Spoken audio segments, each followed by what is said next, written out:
to the viewers in order to cement their credibility with their own audience? Do cool things, build successful companies, have accomplishments. There's no hack that you can do to appear as credible as someone who has done cool things when you have not. Without doing that, there's nothing he could say to replicate that. So if you want credibility, you have to do the work on the back end, because LinkedIn isn't about establishing the appearance of credibility. It's about sharing the credibility that you already have. If you want credibility, create credibility. Should you write a message in the connection request? Do you have any examples of what you might say? If you have a genuine connection to somebody, you absolutely should. Like if you met somebody at like a party or networking event, you should say, hey, I met you at XYZ in New York or San Francisco. If you have no connections in common with somebody, I would recommend coming up with something, even if it's just like, hey, I'm just looking to connect with other people in my industry. I appreciate your consideration, stuff like that. Do you have any concrete advice for someone that is thinking about posting but isn't able to bring themselves to do it yet? By not posting, by not investing in content marketing, and LinkedIn being the highest leverage channel for content marketing, it doesn't just help new people discover you, but it helps people who've already encountered you rediscover you and be reminded that you exist. It just makes your life easier in so many ways. There's nothing wrong with getting 10 to 15 likes per post as long as it's the right people. Warm outreach on LinkedIn is really, really good. Like if there's somebody who already knows you or who follows you, or you send a connection request to them and they accepted, you should do outreach to them, because the response rates on those people are super high. If you DM somebody, you're gonna see your DM, unless I just don't check for DMs. Hello, everybody. My name's Dale Baker Phillips. I'm a sales lead here at Lemlist, as you know, and that was me last week actually interviewing Sam Sushan, who hasn't been on the show before. But this week, I have Mr. Mark Hunter with me, who has already been a guest on Lemlist's webinar. Mark, how are you? I'm doing great. We're going to have a fun conversation this afternoon, this evening, this morning, whatever it is. Hey, you know. This afternoon where I am, certainly, 6 p.m. in Paris. And yourself, tell us about who you are, what you do, where you're based right now on this fine Wednesday. Yeah, well, I'm known as the sales hunter. People always ask me, what was your name before you changed it? No, I owe that to my parents. I've always had the last name Hunter. So I guess I was destined to go into sales. I'm out of Dallas, Texas, hanging out here, and it's raining here just as it is for you there in Europe. But you know what? It doesn't matter. Every day is a good sales day. That's the way I look at it. What a beautiful way to enter into this kind of webinar. Every day is a sales day. Now, on that point, you wrote your book, High Profit Prospecting, back in 2016. What's changed since then? What's changed is the speed. I mean, it's incredible. And of course, this little thing called AI. Gee, where did that come? Maybe, hey, 3 years ago, was anybody talking about AI? Now it's all we talk about is AI, or AI is talking to us. So the speed with which things are happening, that's what's changed. The speed of needing to stay in touch with people has changed. The challenge is the customer is more overwhelmed than ever. And that means there's so much yin out there that to be successful, we got to do the yang. And you know what? I'm going to say it. The telephone is actually working. Hey, whoa, shock. There's a shock. But it's funny because everybody's so accustomed to getting so much noise through other devices that the telephone is actually working. So, you know, but we're going to talk about emails today, and believe me, because that's the anchor. That's the anchor piece of everything. Good to hear. We bring it back around. You'll make some friends in the comments for sure by talking about phones, but emails today will be the topic. Now, this is what we're going to go through today. This is what the viewers will learn. Stay till the end and you'll get all of this information here. We're going to go through analyzing millions of email campaigns that we've sent through Lemlist, of course, and our own experience, writing the perfect cold email that gets replies. You probably all send them and write them, but are they getting enough replies? These are the tips that, as Mark says, you can use to stand out. Techniques, tools to scale, so you don't have to do things one by one. Also, review of your emails that some of you are very kindly sent in, and I've been told by producer Pierre to be kind on those emails, so that's what we'll do. And of course, there'll be a Q&A at the end. So also what we're going to do is we want to talk to you. Before we get started, drop it in the chat. I can see you. Me and Mark have a stream of all your messages just to our right-hand side. So do message it. We'll see every single one. If it's at the right time, we can talk about it. But of course, we want to hear what you do. Are you in sales? You're in growth, marketing, founder, ops, whatever it is, let us know. What is your job? Where are you watching from? What are the biggest pain points that you have when you're writing cold emails? So, some lessons. The biggest pains you have. Tell us, what's the biggest things that you find? Is it something to do with personalization at scale? Is it getting your emails read? Is it keeping it short? Drop it in the chat right now. We want to see what it is that you guys focus on. Might be sales, might be keeping it short. Do you write more than 50 words?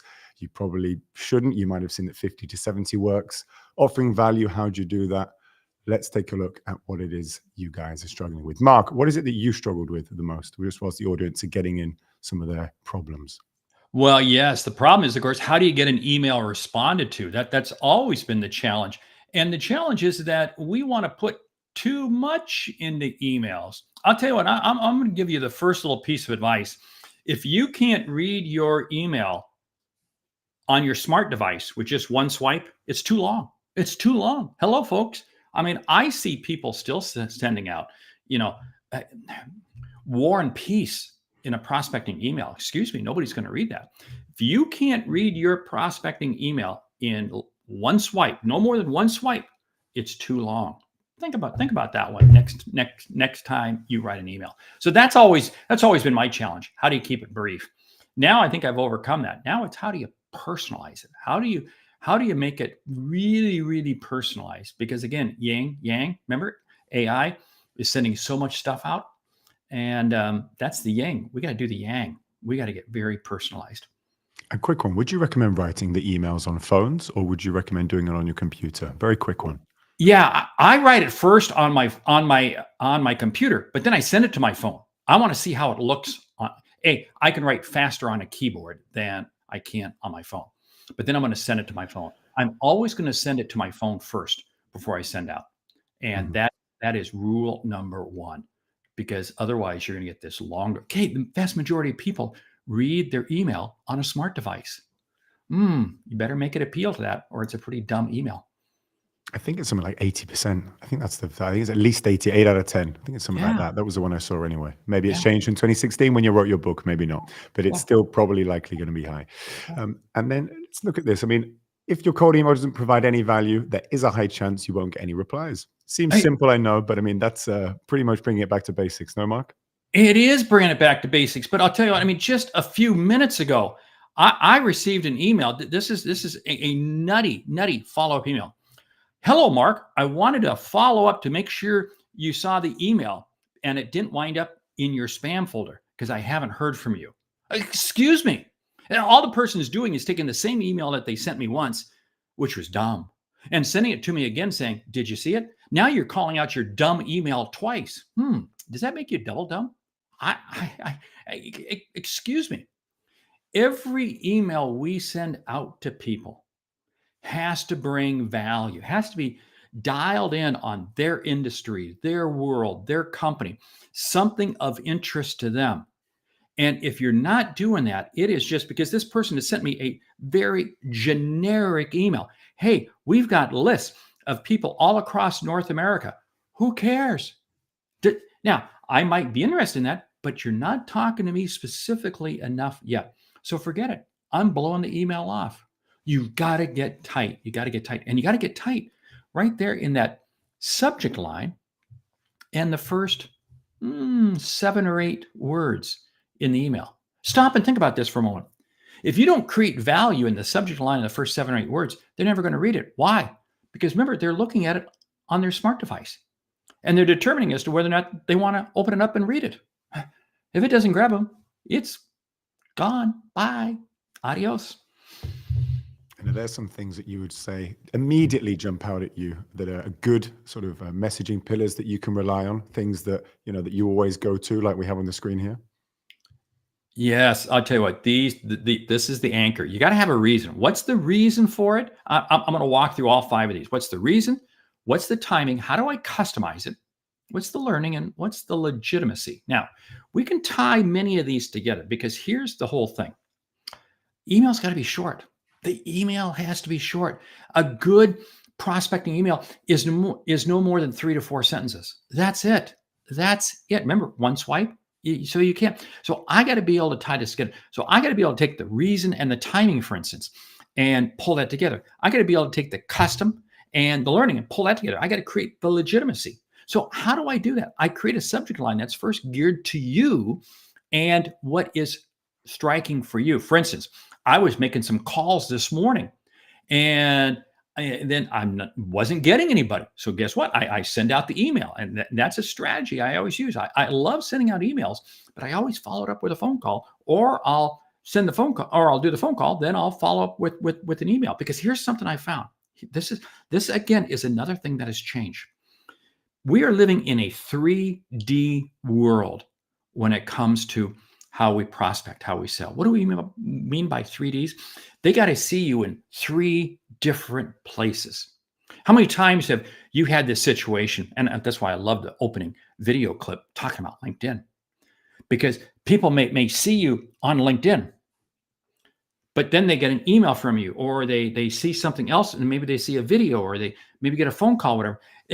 It takes 3 dimensions before they begin to, I want to talk to this guy. I want to talk to this guy. So let's back up the bus here. Let's talk about the reason of timing. What's the reason for the email? Is it of pertinence to them? If it's just, hey, I want to share with you this, who cares? However, if it's the changes, regulatory changes starting in a few months, how is your company responding? See, now I've got a reason and I've got timing.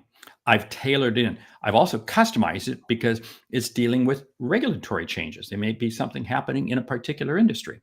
There may be something else in terms of the volatility of competitors coming in. So the reason might be, hey, new competitors in your space, are they taking your customers? And how quickly can you recover the business? You see, what I'm doing is I'm coming very quickly at you with a reason for this email. I'm not sitting here saying, hi, my name is Mark Hunter. I would like to introduce myself. Excuse me. That's not going to work. I've got to hit you hard in the subject line and those first 5, 6 sentences, and that first 5, 6 words as to something of importance to you. I'll introduce myself in sentence number 2. I'm Mark Hunter. We've worked with many other companies just like yours in helping them solve this issue. Hi, I'm Mark Hunter. Companies hire us because we help them solve this issue. You see, what I'm doing is I'm introducing myself, and I'm also giving you some legitimacy by stating that this isn't my first rodeo. I've done this before.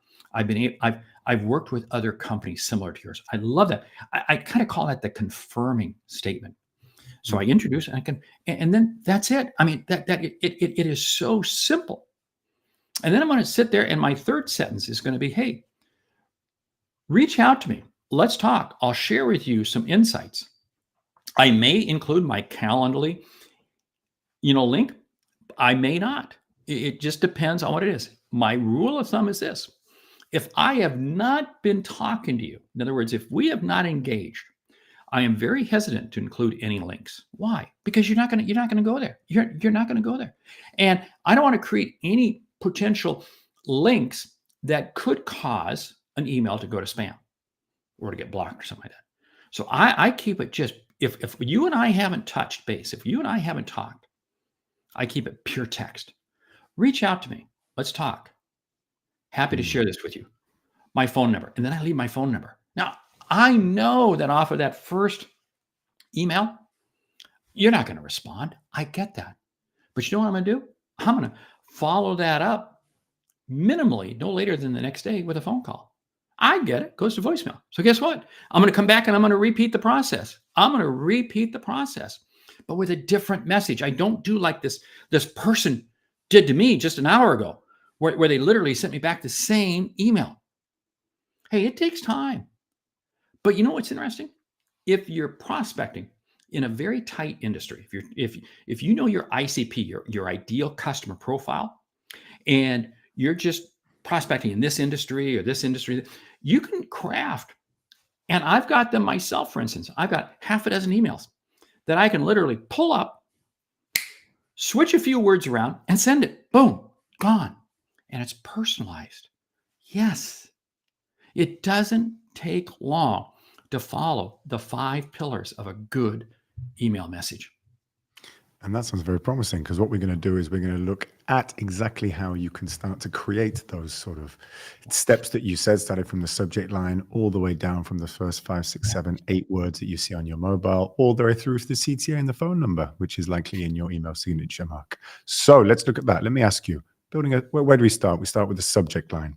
How is it that you would go about crafting a subject line that ultimately gets your email opened. And of course, therefore, links it into getting the next line read and then getting a reply. Ultimately, a positive reply is what we want. But it all starts there. How would you do it?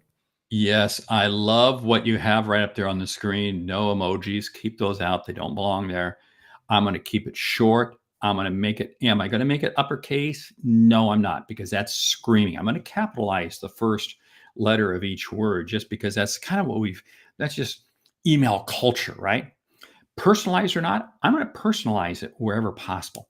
For instance, I might be sending an email. I was sending an email this morning to a person who I really want to get in and I want to speak at their sales kickoff meeting.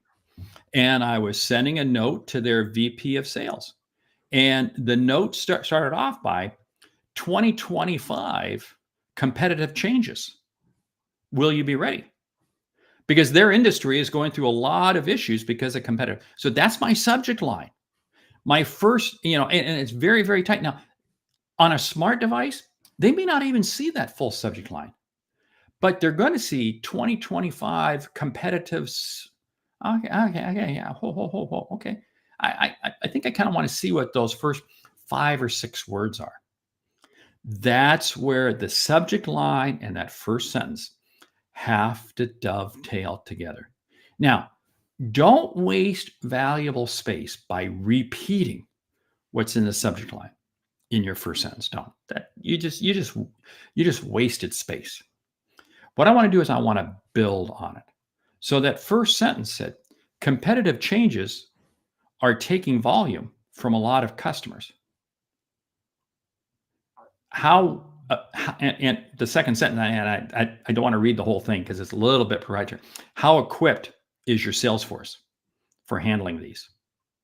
And then second sentence was, I'm Mark Hunter, known as the Sales Hunter. You probably have heard of me, and you probably have heard me at an industry conference. I want to share my message, a mind for sales, high profit prospecting with your sales team. Call me. Boom. That's it. That's the extent of the email. It's not complicated. Now, am I expecting this person to call me back? No. I'm not worried. I'm not worried the least bit. But I grabbed them. What is email 2 going to look like? Email 2 is going to look like, and I haven't crafted it yet, but it'll probably go out next Monday. In other words, I sent it today, Wednesday. I'll send out the second email on Monday. And it'll probably be something like Salesforce pressure. Are your people measuring up? That's probably going to be the subject line, something along that line. And then my first sentence is going to be something of this nature. Salespeople are missing quota more than ever. How are yours doing? That's going to be the first sentence. Then I'm going to introduce myself again. I'm Mark Hunter, and 2 things that I do with companies all the time is motivate their sales team to show them how to make quota and how to prospect more effectively. Now that's nice. Now the way we're going to come on to that, the way that you talk about it there, dovetailing, brings me onto the hook. So you've already spoken about it a little bit. You've got the subject line, then you've mentioned 1 or 2 bits afterwards. We'll come on to the pitch and CTA actually in the next slides. But what about that hook though? Is the hook something that you want to focus on? Is it pain, problem? Is it an impact of inaction? I mean, where do you focus on that? Well, what's funny? People always respond to pain better than they do gain. They always do. I mean, it's just, we all want to get better. But boy, if I've got pain, then I want to deal with it. So my hook 90% of the time is going to deal with pain. But here's the thing. I got to be genuine. I can't fake it. And I can't write it unless I know it's legit. So that means I got to know their industry. I got to know their space. This is why, from a prospecting standpoint, I've got to stay very laser focused. The hook is absolutely critical. And the hook has got to come in that first sentence. Because otherwise what happens is you're going to lose them. And they're just going to dial out. So you wouldn't add any of these? Hope this finds you well. Came across your LinkedIn profile. No, you know what? I tell you what. Here's the piece that rubs me the wrong way. I came across your LinkedIn profile. What are you telling me? You're a salesperson. I don't want to deal with a sales. Whoa, did I just say that? Yeah, I don't want to deal with a salesperson.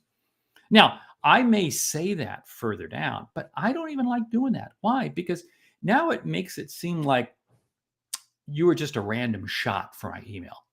was trolling through email and I found these 50 people and let me go ahead and send them some emails. I want people to feel like it's one-to-one. It's one-to-one. You bet I looked at your LinkedIn profile. You bet. You bet I looked at the internet and saw what I could find out about your company. But I want you to feel like I'm personally. Think about this when you go into a restaurant, when you walk into a restaurant and you're being served. Don't you love it when that person gives you personal attention? You just you just feel better and you become more engaged.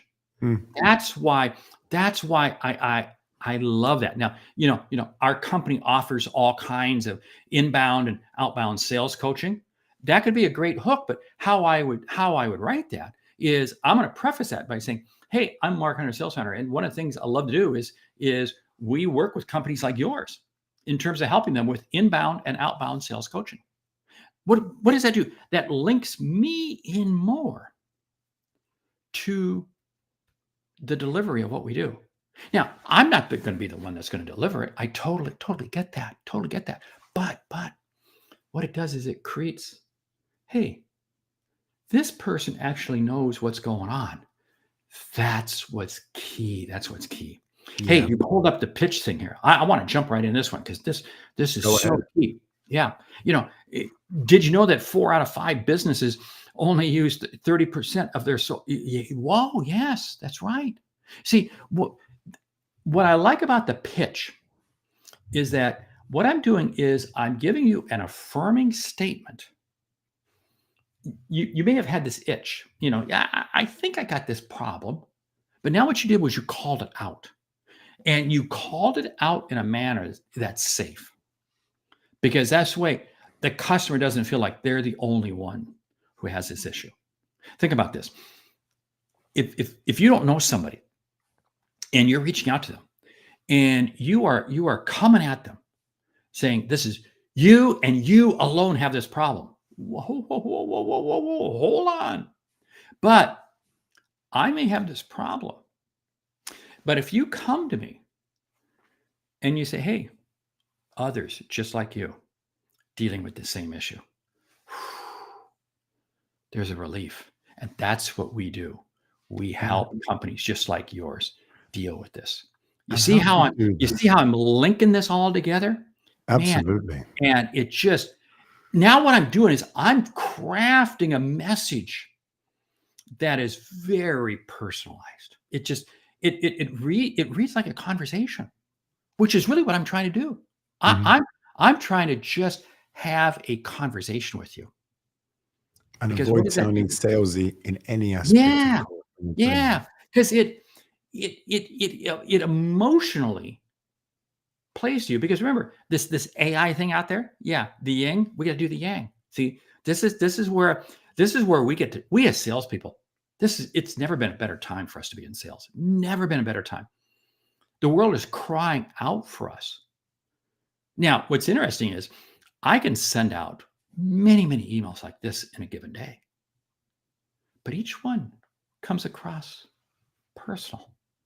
Each one comes across with just that little bit of personal piece. And emotionally, it tends to connect. Because eventually what's going to happen, you and I are going to be talking. I'll share with you. This is cool because we've jumped here to the call to action. I just closed a major deal for my company. And it took me 46 touches. 46, you can go into my CRM system.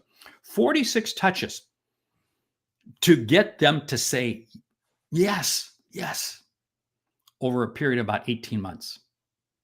Those 46 touches were driven by emails, backed up by some voicemails. They weren't answering the phone. She wasn't answering the phone, and some social media a little bit thrown in there, and even a couple. Nothing was working, but I kept emailing. Now here's the power of what we're talking about here today. This is where this all came to play. Once I connected with her, and we began having a conversation, we closed the deal in 3 weeks. 3 weeks, we closed the deal. She made the comment. She said, Mark, she said, I feel very good now working with you. I said, why? because of all the messages that you've been sending me. You've been sending me some good stuff. You've been sending me some really insightful information. And I feel like I know you and your company very well. Think about that for a moment. What was I doing?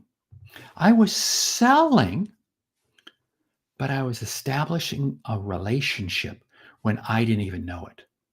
Don't think for a moment that your emails are going dark. Don't think for a moment that your emails aren't going anywhere. No, because every email I sent following this flow that we've been talking about here today, always shared a new piece of information.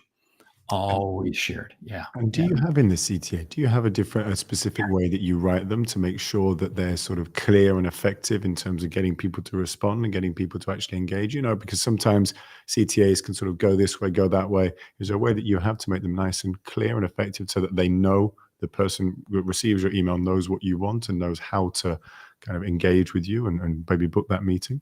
Yes, the standard CTA that I do is, hey, call me back. Let's talk. And like I said, sometimes I'll include a Calendly link. Sometimes I won't, again, depending on whether or not we've had a little bit. But that is my standard operation is call me back. We'll talk. Now, I'm not expecting them to call me back. So trust me, I'm going to be reaching back out to them again. I'm going to keep going. Now, some people will say, well, can you do a call to action by have them going and looking at a website or something like that? Yes, you can, but I found that to be really very, very minimal in terms of the response. And then I've got to have a good tracking tool in place to see whether or not you've been there and how quickly can I jump on you, because I really do want to, if you're going out looking at my website, I want to be calling you now, right now. So my general call to action is call me back. Let's talk. I'll share with you more details. I say, call me now. Here's why. They can always reply by way of email. That's just called hit reply and email back. So I always give them a second option. I always put the phone in there. Do they phone? No. If anything, they'll email me back. But here's what I found. Little subtle play. And I don't have statistical proof on it. But what I found is what I feel I found is that when I say, call me at boom, boom, boom. They don't want to call me, but they will email me. It increases the email response. Now, again, I don't have statistical verification on this because the phone was viewed as a little more threatening. I'm going to be on the phone with this person. I don't know if I want to. Mm-hmm. So the email becomes easier, and that's fine. I don't care. Because I know if you respond back to me by way of email, I'm responding back to you right away. But now, more importantly, we've got a two-way communication. We have got a two-way communication. It's kind of a lesser of two evils, isn't it? Someone needing to call or they go on to something else. And I think that overall brings us to a framework. So you mentioned, every stage there, you had a few different ideas of what to do. You mentioned capitalization in the subject line. You mentioned hook being X number of words long and then a pitch. Do you have any particular frameworks that you kind of go to when you do write your messages? Yes. In other words, it's never more than 3 or 4 sentences. In other words, here's that opening sentence this is the thing that's going to hook you. That second sentence is a little bit of the pitch and the introduction. And the third sentence is the call to action. I double space in between each sentence because it looks pretty clean. It looks pretty simple. And you know what? I can still view it as a single swipe on my smartphone. And that's what's key. So really, if you stop and think about this, once you get in this habit, once you get in this in this mode, you can generate emails like this very, very quickly. Now, that opening sentence sometimes may change based on whether or not I was just at a conference and that company happened to be there, or maybe I know this person is really into this sports team and they had a big game, either they won or they lost or something like this. Again, I may play a personal line in there. That's okay. I can interchange it. But basically that second and third, they pretty much kind of stay the same. And again, that makes it very simple, very easy. One of the challenges we as salespeople do is we overcomplicate the simple stuff and we simplify the stupid stuff. Let me explain. We overcomplicate the simple stuff. Just crafting an email. I'm not writing War and Peace. It's a very simple email. 2, I simplify what I should be doing. And that is like this email I got where she literally sent me the same email again. And she called out her stupidity. Don't. Every message I send out, and I know this runs counter to a lot of people, and I've had pushback on this, but I don't like that. I also don't like this pitch of this, the Dear John letter, the Dear Mary letter. Hey, clearly this isn't the right time for calling you. If you don't respond, I'm going to not email you again. I don't like sending that for one very simple reason. If I know I can do business with you, I'm going to do business with you. I don't want you telling me that you don't want to hear from me again, because then I'm kind of obligated out of a sense of integrity not to reach out to you. And if I get some new insights, I get some new information, I want to be able to share it with you. I want to keep dripping on you. I may, if I send you 4 or 5 or 6, 7 or 8 emails and you haven't responded, okay, I may back off for a while. Again, depending on the industry and so forth. Like I said, 46 touches over the course of 18 months. I was never going to put this company into I think I'll pause for 90 days. No, because it was too big of an opportunity. And I knew I could help them. And there was some time sensitivity towards it because the industry continues to change. And I wanted to be there. So again, every cadence is going to have a little bit of a moving sense of what's right based on the industry, based on what's happening out there. Yeah, I think I've always found it very weird when people just send follow-ups that literally don't give anything, and I think what I do, maybe some of the audience do, maybe yourself, I just focus on different problems per email. So there might be, normally people focus on one thing and then they keep following up, but the person's already, by not replying, giving you their answer that no, that problem isn't worth solving right now. So focusing on something else, that gives Thank you for saying that. You're welcome, Mark. I want to jump on that for a second, because here's the whole thing. If I'm going to prospect somebody, I better have 4 or 5 reasons why I'm prospecting them. So guess what? There's 4 or 5 emails, and I can wordsmith them around, change around. Guess what? I can get 10 or 15. But here's some of the worst follow-up emails, and I'm sure you've received them. Hey, I'm just checking in to see if you received that email. Bumping. I'm at a hotel. I am not a front desk clerk. So sorry, your room's not ready. I mean, people can send out some really bad emails. They can. And I mean, a way that we can make them stand out, Mark, which is what we're going to move on to now, is what a lot of people will be wanting some advice on: how to personalize messages, how to make it seem like, you're just talking to that person. How would you introduce ways that they can maybe find the information, and also what they should put in to stop it sounding fake, and actually be able to do it at scale as well, not just 1 or 2, but 10, 15, 20, 25 a day. Yeah, this is key. Making it personal is so key. And if I can do this in the first sentence, it is absolutely gold. There was a situation, I live in the United States. We've had a couple of hurricanes, and there were some companies that I wanted to work with that were in hurricane area. So what I did was I opened up after the hurricane had passed through, and my opening message was, hey, is everybody getting back to work okay? Is everybody okay? So I was playing right off the personal nature. And for several of these people, I was able to Google and see that their company, their building where they lived or whatever, was right in the path of it. And I was able to play up that, hey, your area got hit really hard.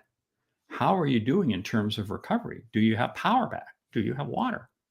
And I was able, and anytime I can make it personal and I can empathize to the challenges that you may be going through, it's huge. It's absolutely powerful. Same thing with a company. In other words, if this company is dealing in this area and they're having a major issue, back here a couple of weeks ago, on the West Coast of the United States, AWS had a major outage. And I do a lot of work in the tech space. And what did that do? That gave me an opportunity. Now, we didn't know it till we were already in it, and it only lasted for about 5 or 6 hours. But I was able to come back, and I was able to respond back to some people that I have relationships with or don't have relationships with. And hey, how did the AWS outage affect your customer service? And again, it's personalizing because it's an issue that they're going through. So if I can make it personal anytime. Hey, over the summer, remember we had the Olympics? Perfect. I mean, I was all over this. I mean, if some country was doing really well and I was dealing with some people who maybe had come from that country or had you bet I played on that. You bet there's so many opportunities for us. It's easier than ever to make it personal. There's no excuse not to. And oh, by the way, making it personal does not include putting the person's first name in there. Excuse me, that's table stakes. You need more than that. You need a bit more than that. And then very quickly, we'll move on to the next one, which is going to be urgency. Yeah. When you create do you use urgency in your messaging? How do you do you incorporate it into your emails? Yes, you got it. I apologize. I get wound up on emails. This is okay. Yeah, see, here's the thing. You always want to, hey, right now we're coming up on the end of the year. Okay, so very quickly. I mean, if we don't get these orders in and shipped, we're not going to be able to impact this fiscal year for you. Or, how are you doing it?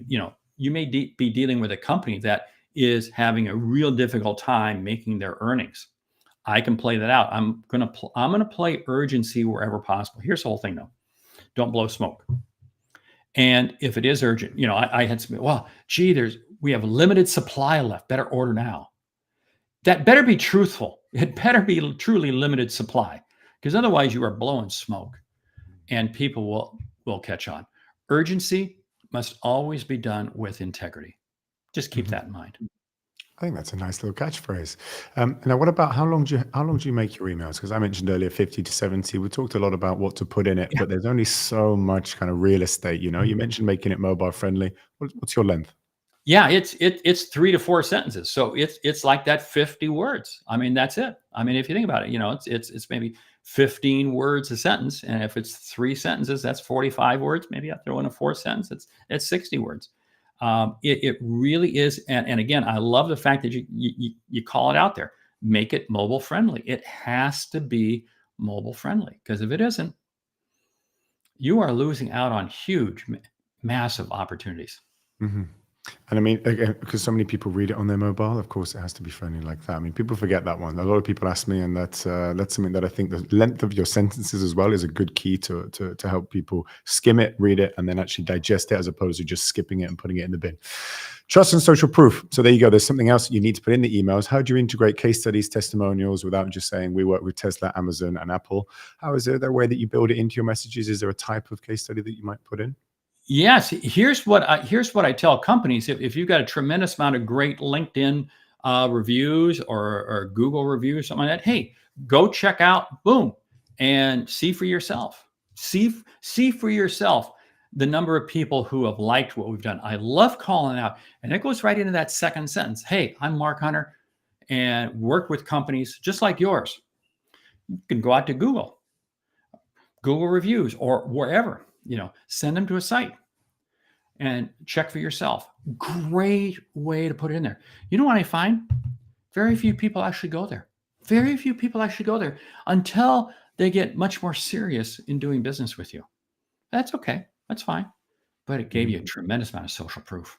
And all of this social proof, at the end of the day, we're trying to build trust, right? And that sort of trust and credibility starts to build you that relationship. And is that the best way that you've found to build trust in your emails, or is there another thing maybe that we can think about? No, I mean that's really the best way to build trust is respect their time, keep it short, keep it tight. Don't make claims that you can't live up to, because what you're doing is you're establishing trust. Here's something very interesting. In the absence of trust, low price is everything. Think about that. Anybody listening to this right now, in the absence of, if you don't establish trust with a customer, The only thing that will get the sale is low price. That's not going to keep you in business very long. So you have to establish trust. Absolutely. Let's move on. A couple more quick ones. So following up quickly, because we've gone through this a little bit, summarize what we've got in terms of the follow-ups. How can people write their follow-ups so that they can actually, get that response? How can they add on their previous email? Yes, add it. Here's the thing. Never repeat the same email twice. You can have the same context. I said way up at the top, hey, they're competitive or they're regulatory changes. And the second email, your follow-up is, hey, I reached out to you a week ago. 16 changes are happening effective January 1. Check them out. Something of that nature. I'm always going to have some sort of a follow-up. What I don't like is I don't like doing this really cheese stuff that says, hey, hit a 1, 2, 3, or a 4. 1, if you don't want to hear from me again. 2, no, forget people. Come on. It sucks. I'm never a fan of that either. We can do better than that. Yeah. But it doesn't add anything. You give them something new. Yeah. That's how I got 46 touches. It was because every email I was sending was different. Yeah. I mean, I was racking my brain. And there were some that I put a spin on the same thing twice. But hey, it worked. And you got your meeting. Visuals. Mark, what about visuals? Is there a way that you can put videos in or images? Is that something that you like to do or you avoid? I personally am not a video person because people will send me videos and I don't have time to open videos. I just don't. I'm busy. Here's what I found. Now again, I don't have statistical evidence on this, but from talking with people, companies I work with, the higher up you go in an organization, the less likely they are to open up a video.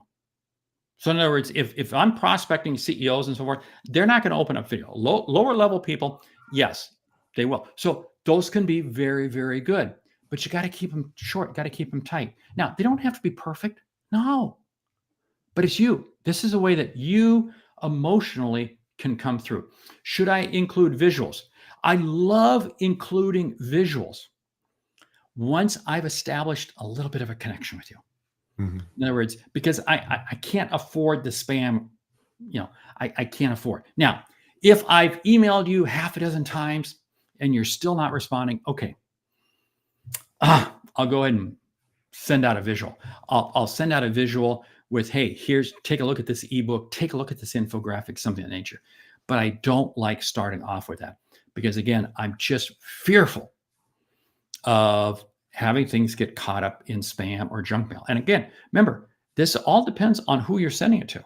I get to work with some Fortune 100 companies around the world, and they have such a tight filter that, man, you breathe, you get blocked.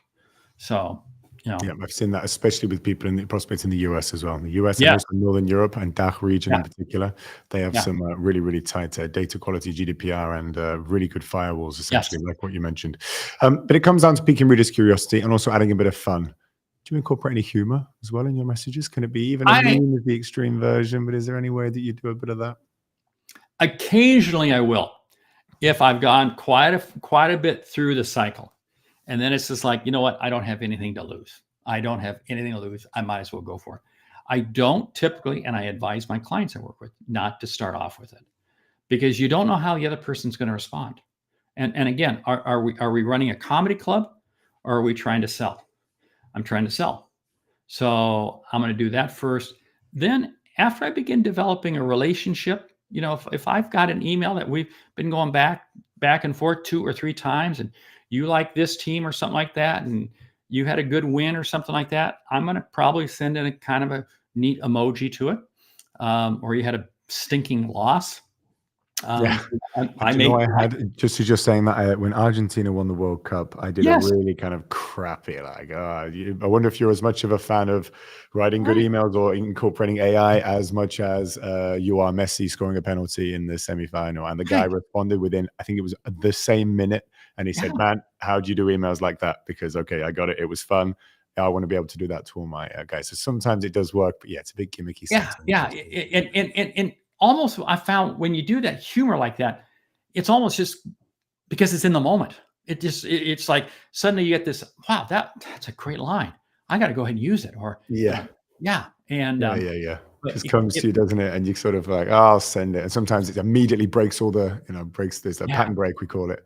And yeah, then, well, sometimes it doesn't, yeah. it falls flat, doesn't it? But anyway, very nice. Thank you, Mark. That was a really kind of in-depth summary that we were going through. Now, if I may, it would be very nice to highlight just a few features on Lemnis that do help go through some of these things we've been talking about and do help you actually get that variety and test and see what does work in your own outreach. Now, the first one that I use, and I feel I'm absolutely happy to stand by this because I use it in my own outreach, is A/B testing. A/B testing is essentially a free way that you can test two different versions of the same email. So you might be listening to me and Mark and go, tell Mark, absolute nonsense what you guys are talking about. Okay, try it. Try your email and then try the stuff that me and Mark have been saying, to have something completely, exactly following our guidelines, then have something wild. You will be able to see for your ICP, for your leads, which one gets the highest positive reply rate. That's it. So you'll be able to test. The second one is images and videos. So what you can do, again, Mark's spoken about making outreach unique, adding a bit of flair, maybe adding GIFs. Here we got a really nice visual that producer Pierre added onto the slide for us. Once or twice, if you can do it at scale as well, which you can with Lemlist, you can start to incorporate images. You can maybe add a logo, add someone's face, add someone's LinkedIn profile picture. That's where you can, if you're in the right industry, start to get people to go ding, interested, and they get that little buzz and then they reply. Again, maybe you could add the flag like Mark mentioned of where they're from, because you can maybe have the information of the country that they're from on their LinkedIn. For example, AI variables is my new favorite toy. And this one does two things. AI variables increase the relevancy of your email like that. So I could go on Mark and I could go on 1,000 other different sales leaders, thought leaders, whatever you want to call them, sales experts. And then you could get all the information that is particular to that person, and then you put it into an email because it will adjust to every single person. That's it. It does two main things. It does a lot of things, but two main things. Increases the variety of your email, the variation. Very good for spam filters. Very good because it means you're not sending the same email over and over again. About this one, for example, on the right-hand side, about 75% of it's different every time.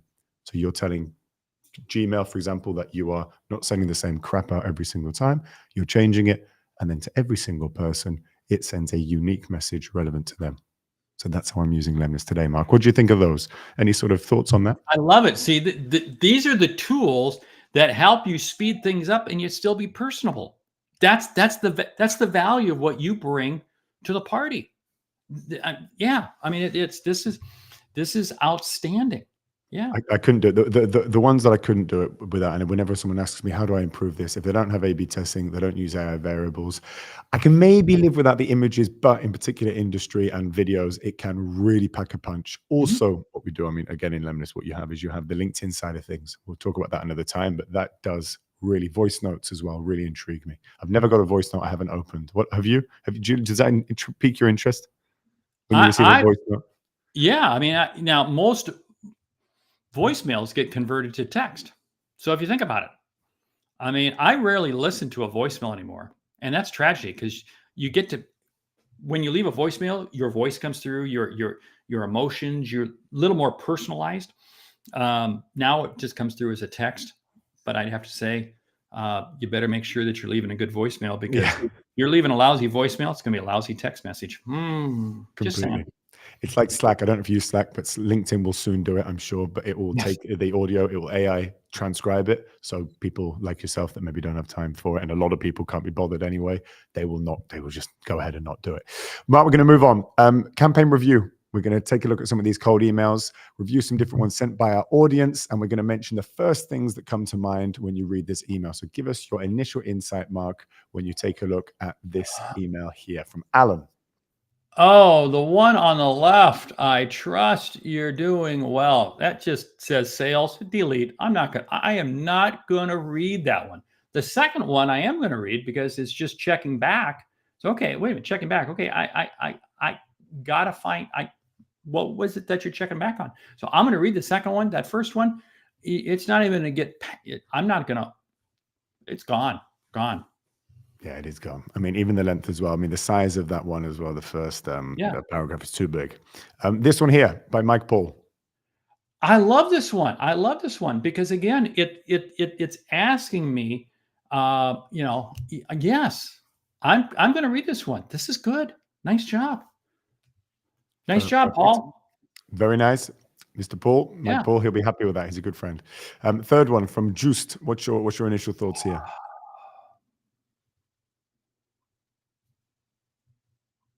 Yeah, it's good. It's still too long. Yeah. But I think I would probably open it. Now, whether or not I would read it all the way through, I'm not sure. Yeah, and I mean the high hay variable. What do you think about that? Do you use spin tax, spin variations in your email and your outreach? I'm just not a fan of that, but I assume that it's an industry, it's an age bracket, it's a demographic that feels comfortable with. I'm not normally crazy about it either. I got to say, if it's You- spin tax on something that can like change, like a value-based CTA or something like that, I'm okay. Yeah, But normally I just go keep it quite simple. Best yeah. regards at the end. I wouldn't normally go to subject lines quite long. Because what's funny is the best regards almost runs counter to how it started off at the beginning. Right. Right. Right. And then it says like, oh, okay, you just pulled this out of your inbox, changed a couple words and sent it. Okay. Yeah. And I think as well, just finally, our development program, all the way down to Sam Copp and talent manager sales. I think that's all talking about yourself, basically. Right. Far Yeah. too much talking about you, Juice, and I would move on to something actually talking about the prospect. So there would be my ideas. This one from Patrick, Mark. I love your delete. I'm not even going to get past the first word. Forget it. I'm sorry. I don't care what you write. I'm not going. I mean, forget it. Gone. You've got to understand as well, just on this one, the thing was that we're going to go from the top down. So we could go into all the different detail. This is a great example.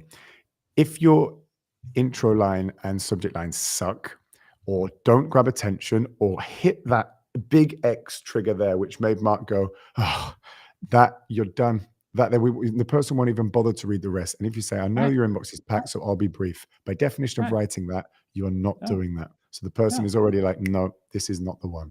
I mean, this is like the restaurant that serves unbelievable food, but out front, there's garbage stacked up outside the front door. There's all kinds of stuff. You're not going in the restaurant. Have you been to Paris? Yeah. So anyway, so this one here from Robbie. What do you think of this one? Oh, this one. Your website's working hard, but is it bringing in leads? Okay. You know what? I see that email 10,000 times. If this is what you're selling, you got to get better than that. You got to get more. To me, that's absolutely generic, period. I wanted to quickly share a success story. Okay, that's cool. But why are you saying I want to quickly share a success story? Share the success story. Come on, people. Let's go. Let's go. Share it over. PS something, 3 or 4 or 5 lines. If you're going to link it, link it. Right. And I mean, anything with wow, capital letters, 600% boost in 12 months. Yeah. You're dead in the water. This one from Jason. Quick, Mark, over to you. Oh, Jason, I'm sorry. I'm not even gonna read it at all. It's too long. I mean, I'm gonna get that on my smartphone, and it's gonna look like 4 or 5 swipes. Forget it. Done. Gone. Done. I don't care. I don't care how good it is. Yeah. I was looking through your website for. Okay, you know what? Again, that's what everyone starts off with. Can't you do better than that? Get down to specifically what is the pain point. Are you converting? Are you doing this? Get down to the pain point. This just is too much dancing around up on top. I believe in cut to the chase fast. Go. Mm-hmm. Mm-hmm.